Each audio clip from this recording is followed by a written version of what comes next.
기도하겠습니다. 아버지 하나님 감사드립니다. 귀한 날 주시고 하나님 전에 나와 예배할 수 있도록 저희들에게 은혜 베풀어 주시니 감사드립니다. 이 시간에 부족한 종이 하나님이 하신 일들을 함께 나누기를 소망합니다. 성령 하나님 함께하여 주시옵소서. 예수 그리스도 이름으로 기도합니다. 잠깐 제가 어떻게 사역하고 있는지 이렇게 알려드려야 말씀을 전하는데 조금 도움이 될 것 같아서 제 사진을 좀 가지고 왔습니다. 제가 있는 지역이에요. 이렇게 넘겨주시고요. 하나씩 넘겨주시면 됩니다.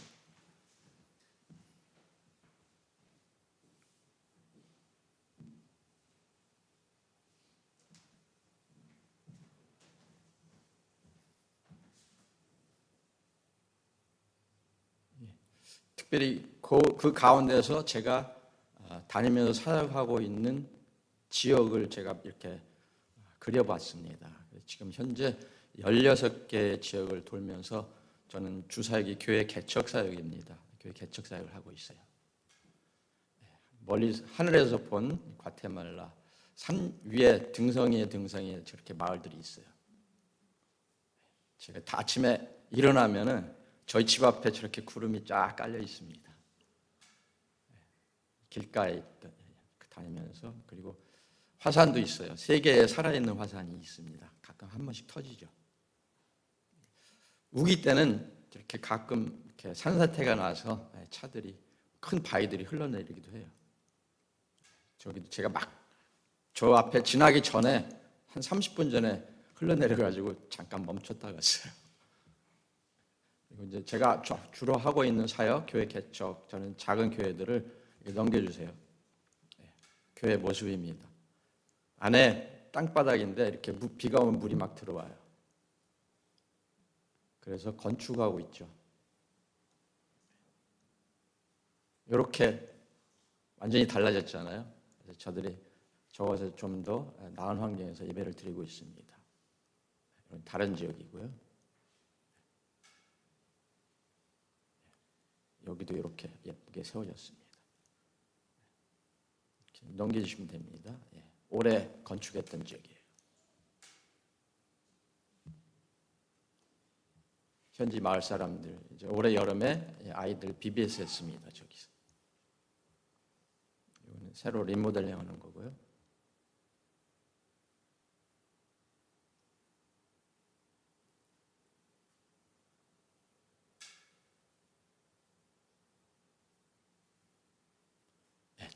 가장 최근에 이제 새롭게 건축한 곳이에요. 상당히 작은 교회인데 저 나무에 막 찬바람이 들어오고 지붕도 다 낡아가지고 교회도 작고 그래서 조금 앞에 파진 곳까지 더 내가지고 이제 좀 넓혔습니다. 그래서 이번 여름에 솔라 팀이 와서 저쪽에 전기가 안 들어와요. 저기다가 솔라를 설치해서 전기가 이제 들어와서 아이들이 밤에도 공부할 수 있게 됐습니다. 최근에 새롭게 건축하는 지역이에요.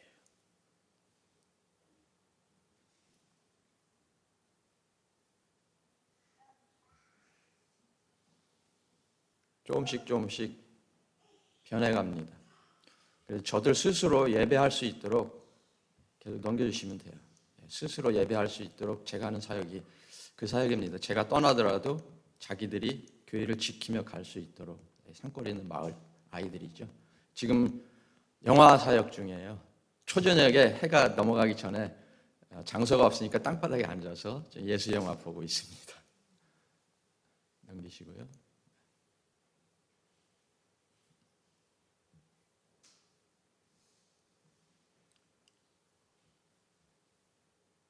저 마을은 제가 이제 실패한 마을이에요. 5년 동안 사역했는데 어느 날 떠날 수밖에 없었어요. 저 위험해서 더 들어갈 수가 없어서 한날 양쪽에 이제 한쪽에는 주일학교 교실이 필요했고 한쪽은 교회 이렇게 지붕을 올려야 돼서 양쪽 성도들 불렀습니다. 그래서 뜯어가서 한쪽에는 주일학교 교실이 세워지고 한쪽은 교회 이제 천장을 세웠습니다.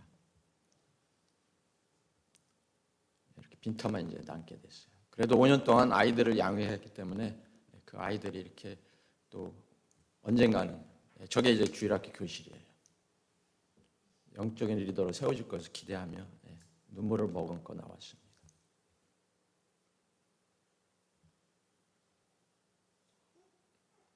솔라 달아주고요.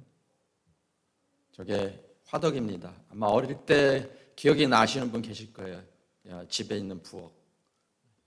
저기서 밥도 해먹고 저렇게 음식을 하죠. 그래서 제가 하는 사역 중에 하나가 계량 화덕이에요. 저걸 설치해주면 연기도 안 나고, 연통으로 통해서 밖으로 연기가 나기 때문에 연기도 안 나고 또 보온도 돼요. 그래서 추울 때는 온기가 늦게까지 남아있죠. 그리고 또 열 효율이 좋아서 5분의 1의 나무만 가져도 이렇게 그 음식을 할 수가 있어요. 그 시간을 또 줄일 수가 있는 거죠. 주로 대부분 여자들이 아침 먹고 애들하고 나무 주스러 가요. 그럼 오후 되면 이제 그 나무를 이고 와서 저녁에 밥을 하죠. 그것도 이제 많이 줄여줄 수 있죠. 물이 또 부족한 것이 많아요. 대부분 물이 상당히 부족하기 때문에 넘겨주시면 돼요. 쭉. 저렇게 지붕에다 걸어를 만들어서 물통을 올해 5개 지역에 저 물통을 설치해 줬습니다. 의료사역 중이고요.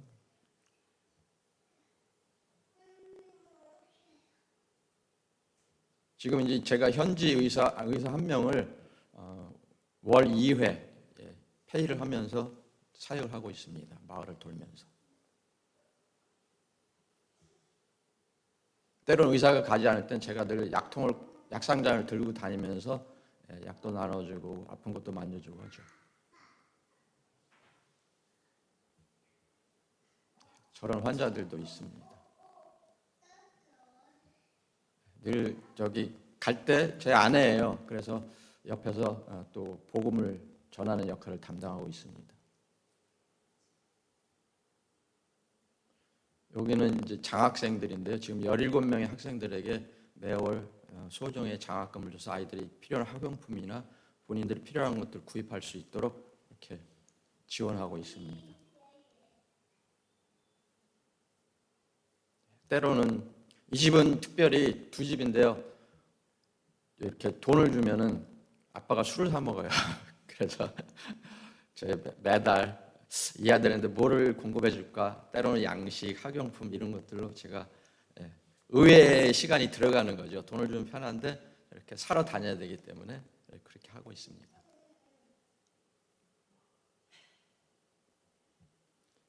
여름 단기팀이 와서 그 아이들 바람개비 하나 가지고 막 신나게 놀고 있는 거예요. 그것도 귀한 거죠, 아이들이. 저는 이제 콜라를 비닐봉지에 담아서 빨대로 먹고 있어요. 저희 아이들의 모습입니다. 감사합니다. 제가 지금 아까 목사님 23년째라 그랬는데 아마 작년에 추수감사절 예배 때 제가 방문하고 이번이 2번째인 것 같아요. 물론 동생이 여기 장로로 있지만 제가 일부러 안 왔습니다. 서로 불편하기 때문에 제가 오면 아무래도 부담 가잖아요. 그렇죠? 뭐 장로 저기 형 이렇게 해갖고 부담 가니까 제가 그거 싫어서 안 왔는데 작년에 목사님께서 그래도 한번 오셔야죠. 그래서 그때 잠깐 방문했고 올해는 이렇게 와서 또 함께 주님이 하신 일을 나눌 수 있도록 허락해 주셔서 감사드립니다. 아까 그 첫 번에 지도에서 본 것 같이 과테말라는 멕시코 바로 밑에 있습니다. 제가 있는 지역은 꼬반이라는 지역이에요. 공항에서도 4시간 반 정도를 차로 타고 가야 되는데 1500m 산 위에 위치해 있습니다. 여기로 말하면 스카이라인하고 높이가 같아요. 근데 그쪽에 전체 인구의 70%가 마야 원주민으로 구성되어 있고요. 공용어인 스페인 외에는 또 2개의 다른 자신들의 방언을 사용하고 있는 지역입니다. 그래서 과테말라의 전체 65% 이상이 카톨릭이고요. 그리고 또 약 한 30% 정도가 이제 크리스찬. 근데 거기에 몰몬, 여호와의 증인 이런 것도 많이 함께 끼어 있습니다. 세 부류의 사람이 있어요. 스페인 백인 계통, 그리고 우리가 말하는 라티노. 라티노는 이 스페인 백인하고 원주민하고 혼혈된 사람, 그리고 순수한 원주민. 세 부류의 사람들로 구성이 되었네. 그것이 이제 과테말라입니다. 저의 주 사역은 교회를 세우고 섬기는 가운데 저들 스스로 예배하며 교회를 세워갈 수 있도록 그렇게 하고 있고요. 아까 말씀드렸듯이 현재 16개 마을에 제가 다니면서 감당하고 있습니다. 오늘 본문의 말씀은 우리가 흔히 많이 들었죠. 주님의 마지막 지상 대명령, 또 대위임령으로 이렇게 선포되고 있잖아요. 그리고 많이 외웠던 말씀이죠. 이 말씀은 아마 우리가 눈 감고도 외우는 말씀이라고 저는 생각합니다. 본문에서는 이렇게 그러므로 너희는 가라고 명령하고 있잖아요. 창세기 12장 1절에서는 너희는 내가 지시할 땅으로 가라라고 아브라함에게 말하고 있고요. 사도행전 1장 8절 땅 끝까지 이르러 내 증인이 되라. 주님은 그렇게 말씀하고 계십니다. 창세기 11장 1절 3절 여호와께서 아브라함에게 이르시되 너는 너의 본토 친척 아비 집을 떠나 내가 내게 지시할 땅으로 가라. 내가 너로 큰 민족을 이루고 내게 복을 주어 내 이름을 창대케 하리니 너는 복의 근원이 될지라. 너를 축복하는 자에게는 내가 축복을 내리고 너를 저주하는 자에게는 내가 저주하리니 땅의 모든 족속이 너를 인하여 복을 얻을 것이니라 하신지라. 여호와께서 아브라함에게 이르시되 뭐라고요? 가라라고 말씀하시잖아요. 근데 아브라함이 그 후절에 보면은 이 말씀을 좇아서 갖고 이때 그의 나이 75세라고 기록되어 있습니다. 아브라함은 하나님의 말씀에 순종하여 자기의 고향 하란을 떠나서 미지 세계인 가나안으로 나아갔습니다. 그 땅은 앞을 분간할 수 없는 그런 미지 땅이었지만 아브라함은 순종하면서 나갈 수 있었던 것은 하나님이 자기가 함께 하실 것을 믿었기 때문입니다. 오직 그 믿음 하나로 그는 앞을 향해서 갔던 겁니다. 2001년에 동일한 말씀이 저에게도 임하셨습니다. 저는 이미 청년 때 콜링을 받았어요. 그래서 이렇게 언제 가야 될지 마음속으로 늘 준비하고 있었습니다. 그래서 교회에서 열심히 섬기고 열심히 성경 말씀하는데 다 따라다니면서 이렇게 훈련이 되었죠. 그래서 그 말씀이 저에게 임하셨을 때 아브라함의 심정을 가지고 말씀에 순종했습니다. 그래서 2002년 2월 저는 모든 것을 포기하고 사명자로서의 길을 떠나 지금까지 주님의 이끄신 가운데로 나아가고 있음을 고백할 수 있습니다. 아까 장로님 기도하실 때 그 사명이라는 말씀을 자주 이렇게 언급하시는 뭔가 이게 영적으로 통하는구나. 오늘 내용이 그거잖아요. 사명, 소명. 제가 거기에 대해서 오늘 이야기를 많이 할 거거든요. 그 당시에 저에게 이렇게 떠나라. 그렇게 다가오셨어요. 주님, 어떻게 해요? 주님 앞에 이렇게 다시 되묻습니다. 그럴 때 모든 것을 포기해. 무엇을요? 내가 가지고 있는 것 모두 포기해라. 제가 그때 비즈니스 하고 있었거든요. 왜냐하면 아까 목사님한테 잠깐 말씀드렸는데 이렇게 선교사들이 방문하면은 그러잖아요. 제가 아까 막 사진 보여줬는데 저거 지금 건축 중인데 얼마 진행됐는데 지금 얼마 부족해요. 저 그거 싫었거든요. 아니 하나님 일 하면서 어디 가서 내가 손 내밀며 거지같이 다 그렇게 사역하고 싶지 않습니다. 저 어디 가서 재정에 대해서 이야기 안 하겠습니다. 지금까지 그렇게 왔어요. 그런데 하나님이 다 하셨어요. 제가 손 벌리지 않았습니다. 주님이 하셨습니다. 그래서 그 말씀에 순종해서 모든 것을 뒤로하고 저희 가족이 떠났습니다. 대책 없이 갔어요. 어떻게 오직 주님만 바라보며 이끄신 가운데 나갔습니다. 그때 저에게 주신 말씀이 있어요. 내가 나의 일을 하는데 내가 이제부터는 사람을 통해서 나의 일을 할 것이다. 주님이 저에게 그런 마음을 주셨어요. 제가 한 것은 하나도 없습니다. 다 사람을 통해서 하셨어요. 그때그때 따라서 사람들을 보내시고 세우시고 그 사람들을 통해서 주님의 일을 감당하게 하셨습니다. 주님의 은혜였습니다. 그러면서 제가 그랬죠. 주님, 저의 인생에서 가장 값어치 나갈 때 제가 나가겠습니다.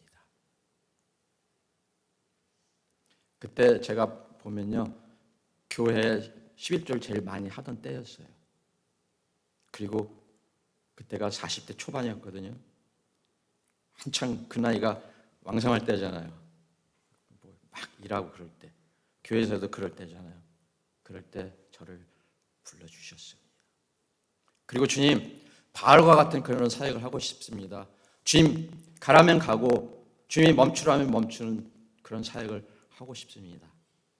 그냥 이끄신 간대로 제가 나갈게요. 그런 마음으로 갔습니다. 주님께서 그렇게 하셨어요. 제가 처음에 YM에서 사역을 했고요. 그리고 이제 열방을 섬기는 사람이라는 그 섬기교회에서 섬기다가 다시 저는 원래 중동 지방으로 가려고 했던 사람인데 그쪽에 문을 안 열어주시고 저를 멕시코로 보내셨습니다. 멕시코에 4년 또 있다가 다시 과테말라로 가게 된 거죠.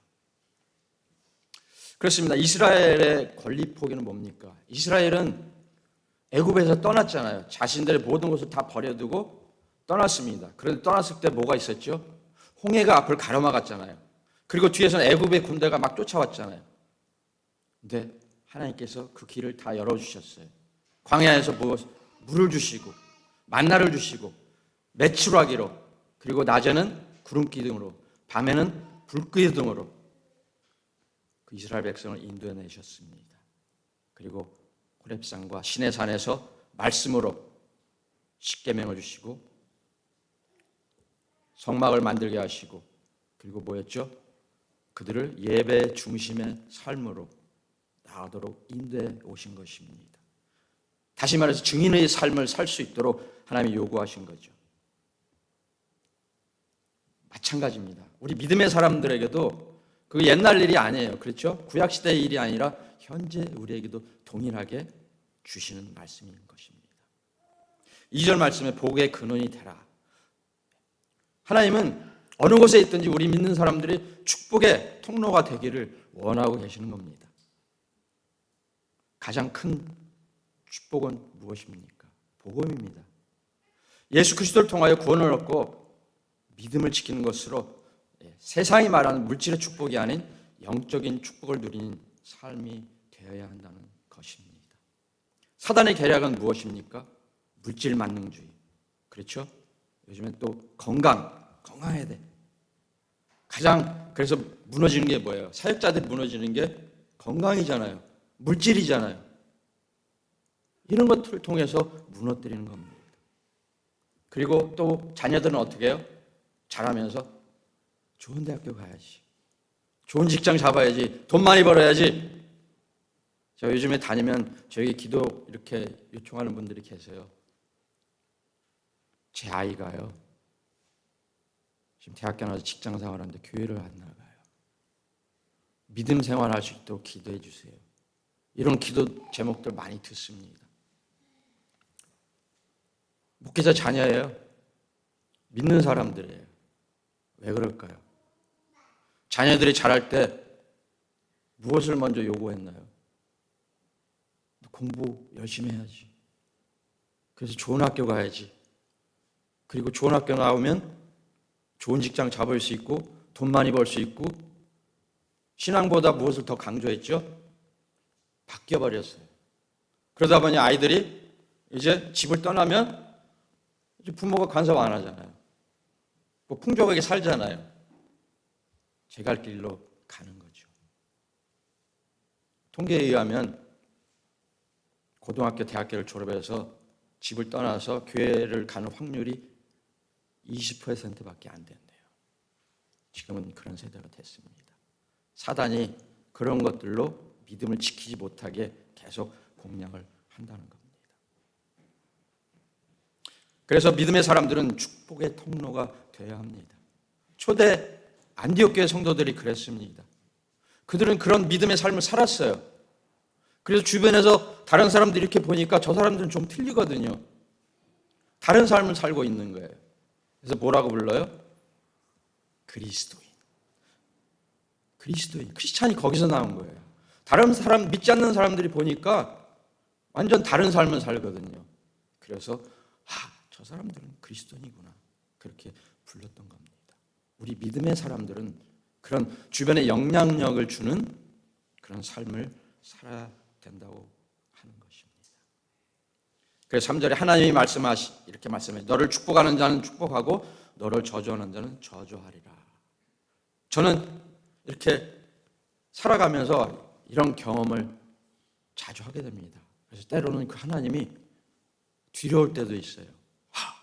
하나님이 저런 분이시구나. 이렇게 축복하는 사람을 축복해주고 또 그 저주하는 자를 저주해주는 그 하나님 보면서 바로 믿어야 되겠다.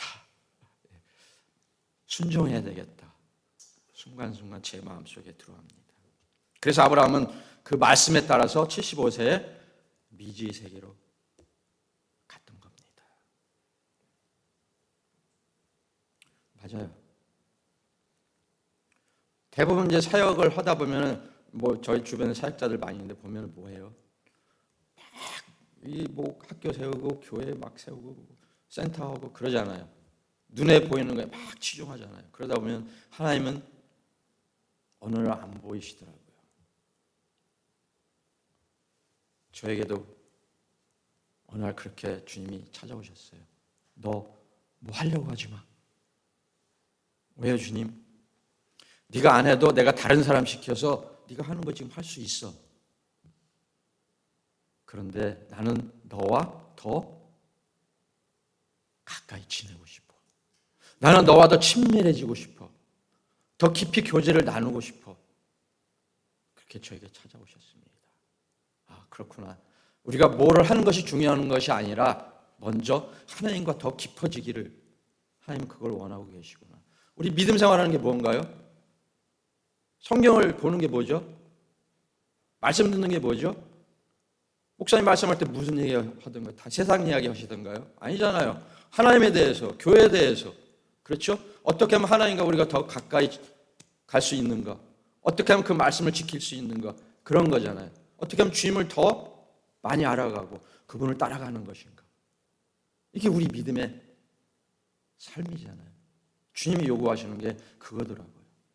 뭐 하려고 하지 마. 나는 너와 더 가까이 있고 싶어. 그런데 우리 각자에게는 다르게 주님의 부르심이 있습니다. 각자가 다 다르잖아요. 저는 특별한 사명이 있기 때문에 저는 선교사를 간 거고요. 목사님도 목회자의 사명을 주셨기 때문에 목회를 하시는 거고, 여러분 또 각자에게 사명이 있을 겁니다. 봉사 아니면 섬김 여러 가지가 있잖아요. 그것을 감당하면서 결국은 뭐죠? 주님 몸된 교회를 세워가는 거잖아요. 그게 주님이 원하시는 것입니다. 그리고 우리 각자는 그 부르신 가운데로 나가는 것이죠. 제 마음속에 자주 이렇게 되뇌는 그런 고백 같은 것이 있습니다.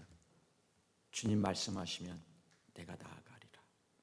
주님 뜻이 아니면 내가 멈춰 서리라. 그렇게 왔어요.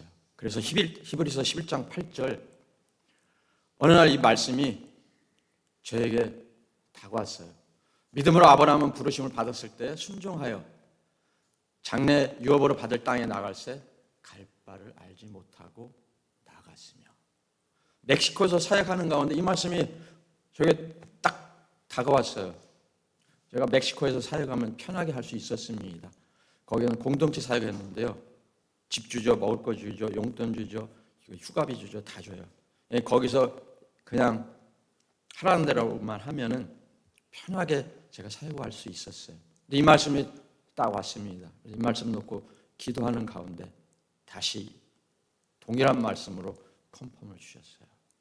주님 가겠습니다 하고 지금 현재 과테말라로 가서 지금 이제 11년째가 되었습니다. 또 모르죠. 주님께서 어떻게 부르실지. 그냥 부르면 가는 겁니다. 그게 순종이잖아요. 왜? 주님이 함께 하실 것을 믿기 때문에. 현재는 이제 꼬반이라는 지역에서 교회 개척 사역을 감당할 수 있도록 그리고 주님께서 그 길을 열어주셨습니다. 이렇게 오면 많은 사람들이 이렇게 질문해요. 힘드시죠? 힘들 것 같은가요? 아닌 것 같은가요? 재밌어요. 날마다 새롭습니다. 그들 이방인들과 대하는 게 진짜 날마다 새로워요. 뭐 이거 좀 알 것 같으면 아닌 것 같고, 조금 친해진 것 같으면 또 멀어지고, 참 쉽지가 않아요. 항상 텐션이 있죠. 긴장하면서 그들에게 주님의 마음으로 다가가는 것입니다. 선교가 저에게는 부르심이고 사명이고 또 삶이기 때문에 힘들고 어려운 일이 있지만 기쁨과 즐거움으로 감당하고 있는 것입니다. 아까도 기도하시면서 이렇게 말씀하시는데, 우리 모두는 신앙생활을 하면서 소명 또는 사명이라는 말을 자주 듣고 살아왔죠. 오늘 또 여러 번 언급하셨잖아요. 그렇다면 이 소명과 사명을 여러분은 어떻게 이해하고 계시나요? 사전적인 해석으로 보면 소명은 불을소의 목숨명, 곧 부름받은 목숨이 소명이라는 것입니다. 우리가 흔히 말하는 콜링이라는 그것이 부르심이죠. 그렇게 사용되어지고 있습니다. 그렇다면 사명이란 무엇입니까? 심부름사의 목숨명으로 그 소명을 감당하기 위하여 죽기까지 순종하기 위한 믿음의 결단과 의지입니다. 그래서 그것은 보내심으로도 표현하고 있습니다. 주님은 저에게 소명을 주셔서 예배자로, 사역자로, 그리고 선교자로 세워주셨고, 또한 사명을 주셔서 복음을 통하여 예수 그리스도를 증거하는 증인으로 세워주셨습니다. 그리고 이제는 제 안에서 행하시고 역사하셨던 주님을 증거하는 도구로 사용하고 계십니다. 제가 예전에 저렇게 사진도 안 보여줬어요. 그것도 저한테 부담이 돼서. 근데 최근에 주변에 있는 이제 사역자들이나 여러분들이 이렇게 권면하더라고요. 아니 그렇게만 해서 되겠냐고. 사역을 뭐 하는지 보여줘야 이해가 갈 거 아니냐고. 그래서 이제 저렇게 사진을 뽑아가지고 보여주는데, 그래서 제가 뭐 다른 사람처럼 음악 나오고 이런 거 제가 그거 못해요. 안 해봐가지고 사진으로 보여주면서 그냥 설명, 아주 고전적이죠. 그렇게 하고 있습니다.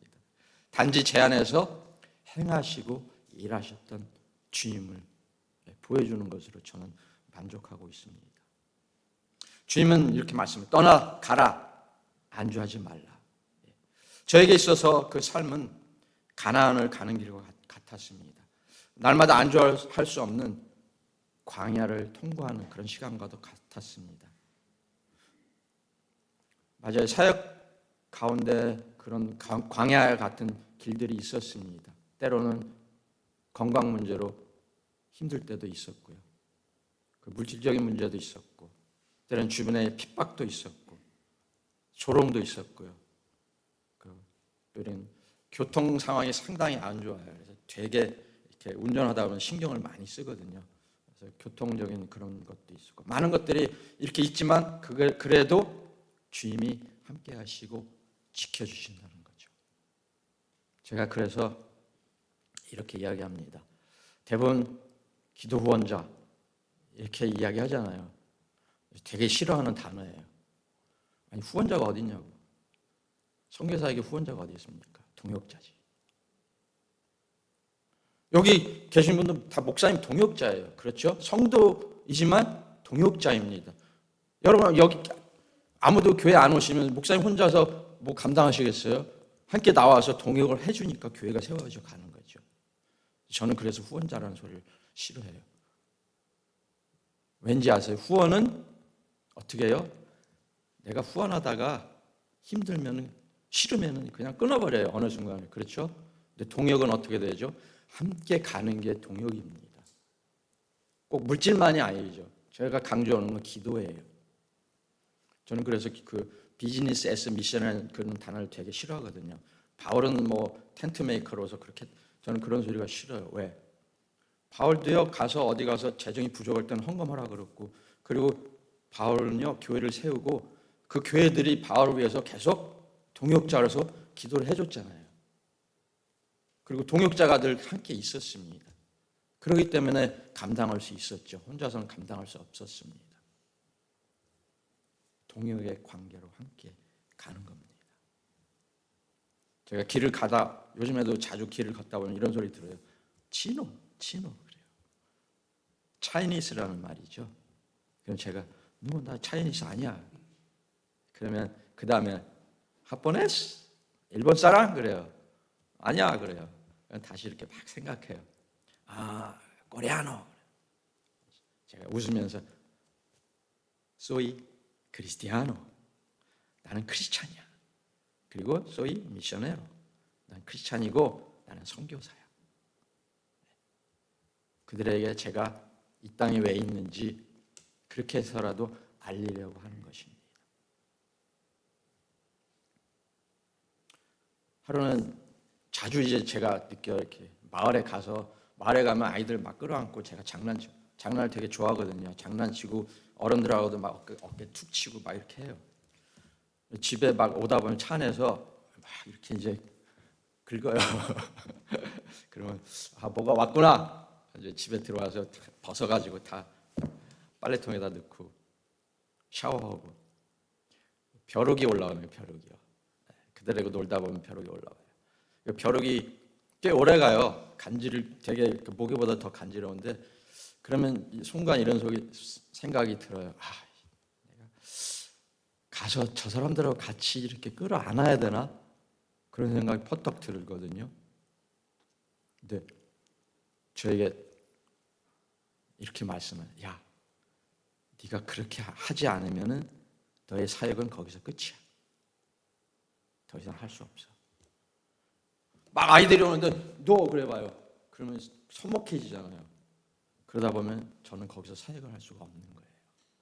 조금 불편하지만 그들도 알아주고 가까이 갈 수 있는 거죠. 이거는 시간이 지나면 없어지는 것이니까. 그래서 하루는 사역을 마치고 집에 이제 운전하면서 돌아오는데 저 사람들 진짜 감당 못하겠네 이런 생각이 들더라고요. 참 배운 것도 없고 사는 것도 그렇고 뭐 생활도 그렇고 이런데 제 머리를 땅 때리는 소리가 있었어요. 네가 그 사람들 볼 때 그렇게 보니? 내가 너를 볼 때 너도 그 사람 똑같아. 깜짝 놀랐습니다. 내가 저 사람들 보듯이 주님이 나를 볼 때도 그렇게 보시는구나. 그래서 주님 잘못했습니다. 자, 기도 제목이 바뀌었습니다. 주님, 이제는 주님의 마음을 가지고 저들에게로 갈 수 있도록 제 마음을 다스려 주세요. 주님의 마음으로. 그 마음을 가지고 나가고 있습니다. 주님은 마태복음 28장 19, 20절에서 우리 믿는 자들에게 명령하고 계십니다. 그러므로 너희는 가서 모든 족속으로 제자를 삼아 아버지와 아들과 성령의 이름으로 세례를 주고 내가 너희에게 분부한 모든 것을 가르쳐 지키게 하라. 그 다음에 어떤 말씀이 나오는지 아세요? 볼지어다 내가 세상 끝날까지 너희와 항상 함께 있으리라 하시니라. 하나님의 명령을 지키면서 갈 때 주님께서 세상 끝날까지 함께 하실 것을 약속하셨어요. 우리는 거기까지만 암송하고 끝내잖아요. 더 중요한 게 그거예요. 그래서 갈 때, 순종하며 갈 때 그 하나님은 끝까지 함께 우리와 동행하신다는 겁니다. 성경은 주님이 믿는 자들에게 주신 지상 대명령이고 위임령입니다. 그리고 전도는 잃어버린 영혼에게 예수 그리스도 복음을 증거하는 것이죠. 주님이 원하시는 것은 사람이 변화되는 것입니다. 그렇죠? 사역이 아니고 영혼 구령인 것입니다. 한 영혼이 갇힌 삶에서 자유로운 삶으로 사단의 속박으로부터 주님 안에 매인바 되게 하는 것이 그게 선교이고 전도입니다. 우리 성경에도 보면 많은 사람들이 변화되잖아요. 그렇죠? 보면은 주님으로부터 멀어졌던 사람, 특히 우리가 많이 언급하는 베드로 같은 사람, 주님 부인하고 그랬던 사람이 다시 회복되어셔서 이제는 주님을 위해서 죽는 그런 사람이 되잖아요. 그렇게 변화되는 것입니다. 말씀 안에서 변화되는 것. 여러분 혹시 신앙생활을 하면서 변화가 없으세요? 그렇다면 한번 자신을 점검해 보셔야 됩니다. 예전과 똑같은 모습이라면 내가 과연 바른 믿음 생활을 하고 있는가 한번 점검을 해보셔야 합니다. 왜? 변화가 없는 것은 바른 믿음 생활이 아니기 때문입니다. 제가 이번에 와서 저희 아이하고 오랫동안 함께 했던 시간이 없었기 때문에 LA 쪽에 볼 일도 있고 해서 여행을 잠깐 했어요. 그래서 어떤 목사님이 저희 아이에게 이렇게 질문을 던졌어요. 갑자기 아들, 그러면 아들은 아빠에 대해서 어떻게 생각해? 그러더라고요. 아들 갑자기 당하는 질문이라 잠깐 멈추더니 아빠는 아빠의 길을 가는 것이고, 그런데 저는 부모님을 떠나면서부터 많이 방황했습니다.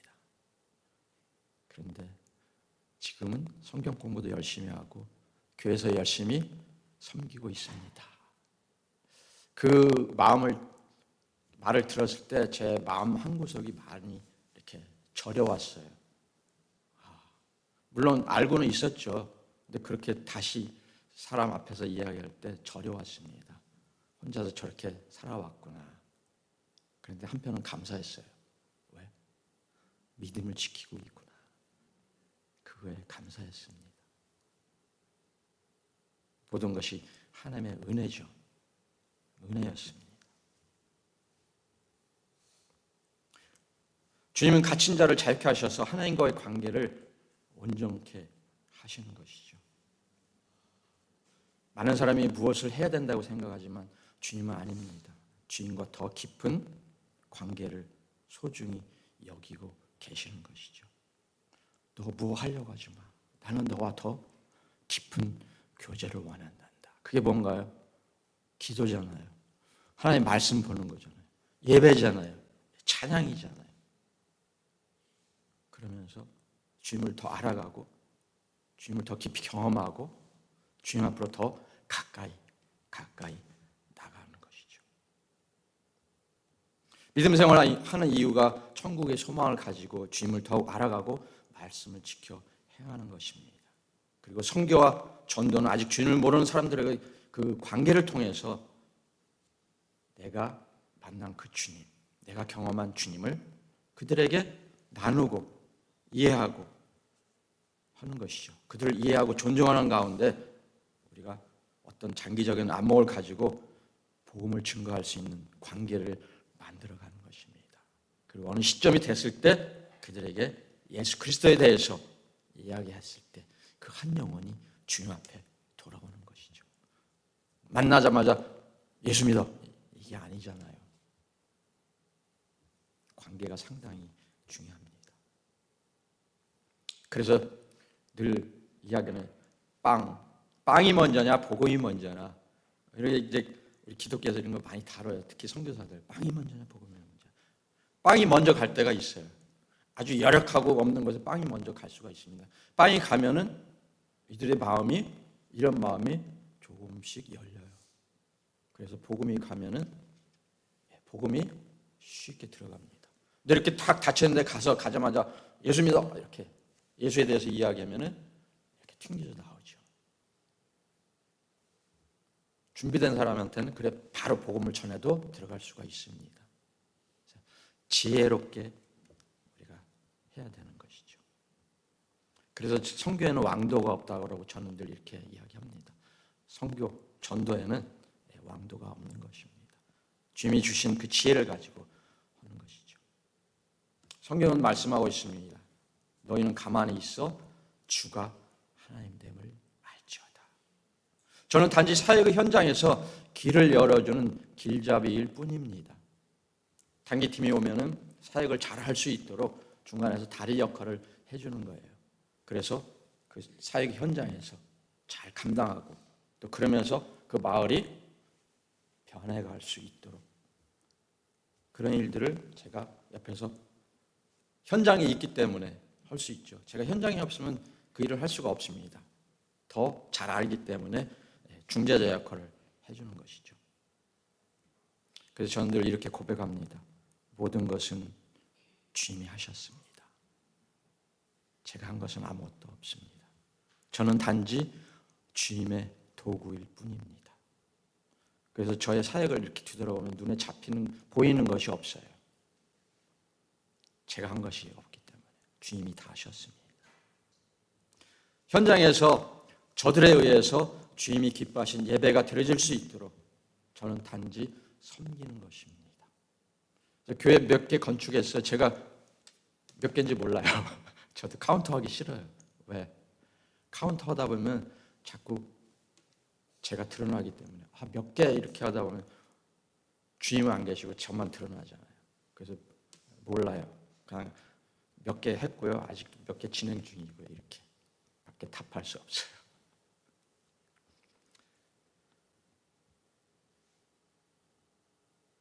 많은 사람은 눈에 보이고 손에 잡히는 것을 추구하죠. 그래서 자꾸 무엇인가를 보여주려고 하는 그 압박감, 유혹들이 다가오잖아요. 또 선교 편지를 써야 되는데 사역이 똑같은데 매월 쓰다 보면 매월 똑같은 걸 쓰기 어렵잖아요. 그러니까 어떻게 하든지 뭘 해야 되니까 자꾸 만들어내는 거잖아요. 그런 압박감도 있어요. 저는 선교 편지 잘 안 쓰는 사람 중에 한 사람인데 그래서 가끔 이게 선교비가 잘리기도 하거든요. 그냥 이유 없이 잘라요. 어느 날 보면 없어. 그래서 까먹었나 보다.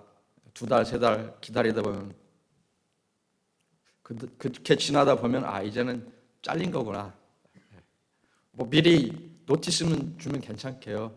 저희 사정일에서 이제 그만합니다. 그러면 이해가 되잖아요. 아무 노티스 없으니까 그냥 기다리는 거예요. 아니면은 뭐 선교 편지를 안 해서 안 한다는 등 뭐 이런 이유라도 있으면 되는데 그냥 잘라요. 그런데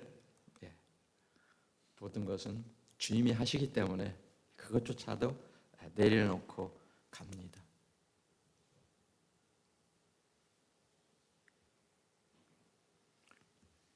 중요한 것은 기도죠. 사역의 현장에서 늘 느끼는 게 기도입니다. 누군가 나를 위해서, 사역을 위해서, 우리 가족을 위해서 기도해주고 있구나.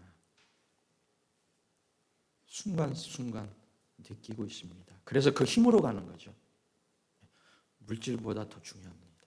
그 힘으로 가는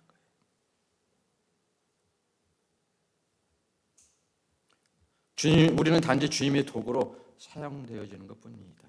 그리고 주님은 우리에게 순종을 요구하고 계시죠. 특별히 하나님께로부터 큰 일을 기대하려면 우리는 하나님을 위해서 큰 일을 시도해야 하는 겁니다. 많은 사람들은 이렇게 이야기하죠. 제가 가서 이렇게 저희 또래 어떻게 단기 선교 가야지 뭐 이렇게 이야기하면 뭐 준비되면 가야지. 언제? 지금 아이들이 학교 가니까 쟤네들 졸업하고 나면 졸업하면 뭐라 그래요? 쟤는 결혼해야 되는데 그러다 보면 나이 들어서 못 가잖아요.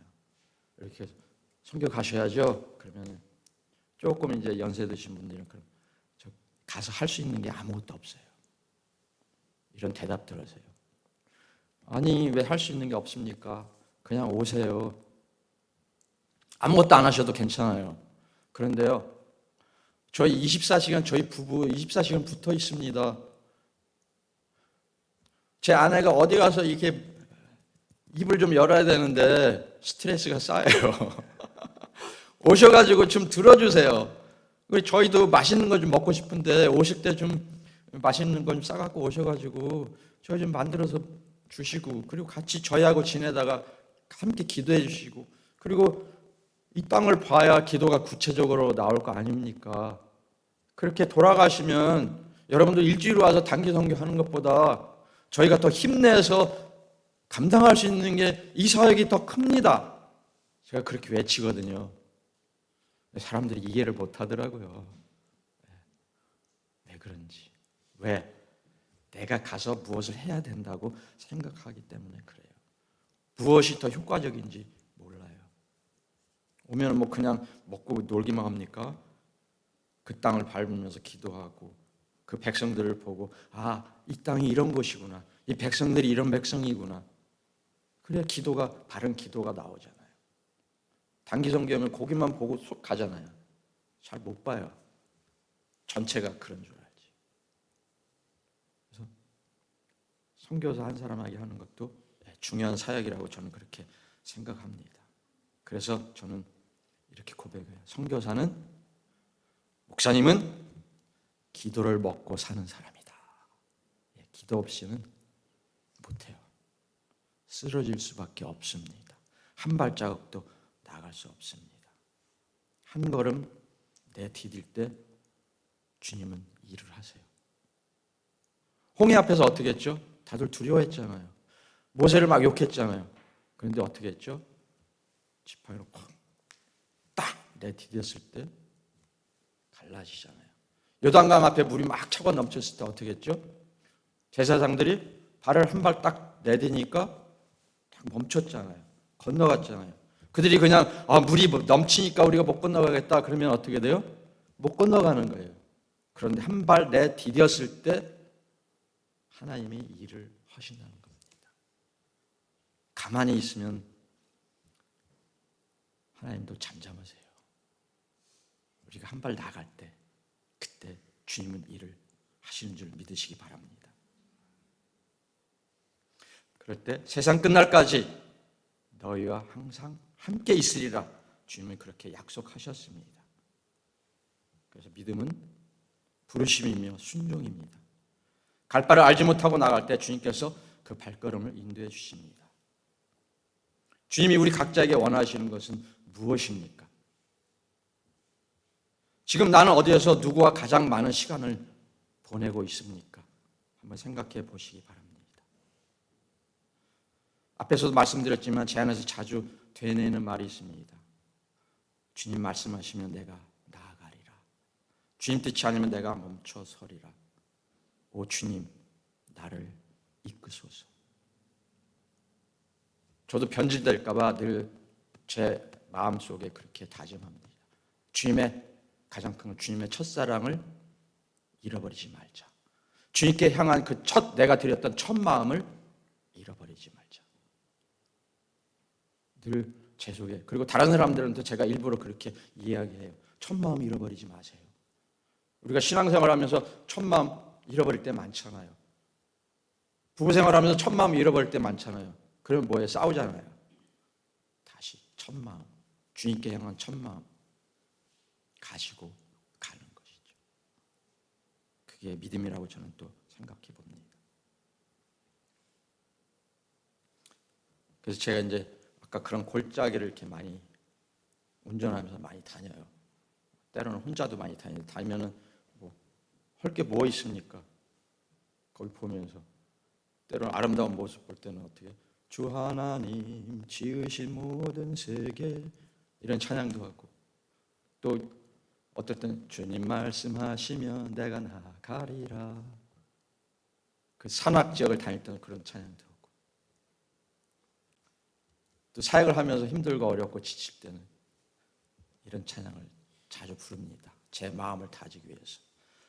내 마음엔 주를 향한 사랑이 나의 말엔 주가 주신 진리로 나의 눈에 주의 눈물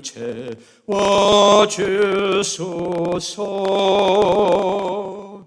내 입술엔 찬양의 향기가 두 손에는 주를 닮은 섬김이 나의 삶에 주의 흔적 남게 하소서. 하나님의 사랑이 영원히 함께하리. 십자가의 길을 걷는 자에게 순교자의 삶을 사는 이에게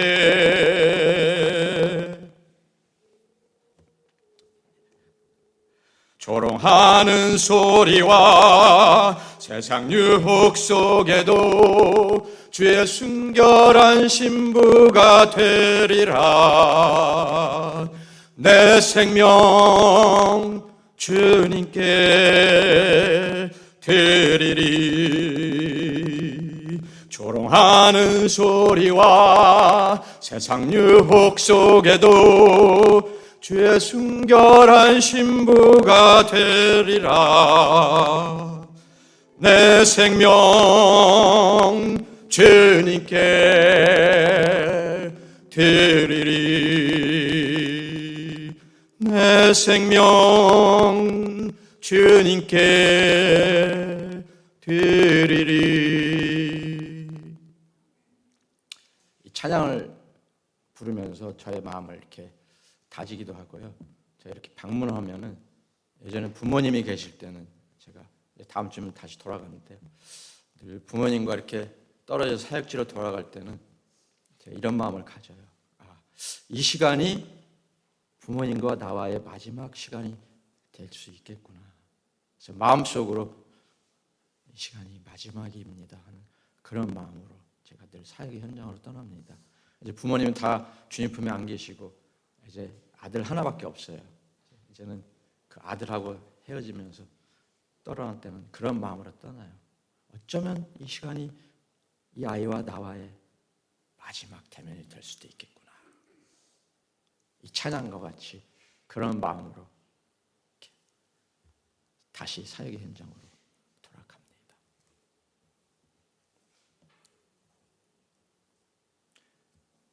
방금 부른 그 찬양과 같이 그러한 고백이 예수 그리스도 안에서 믿음의 경주를 하는 저와 여러분 모두에게 있기를 주님의 이름으로 간절히 축원합니다.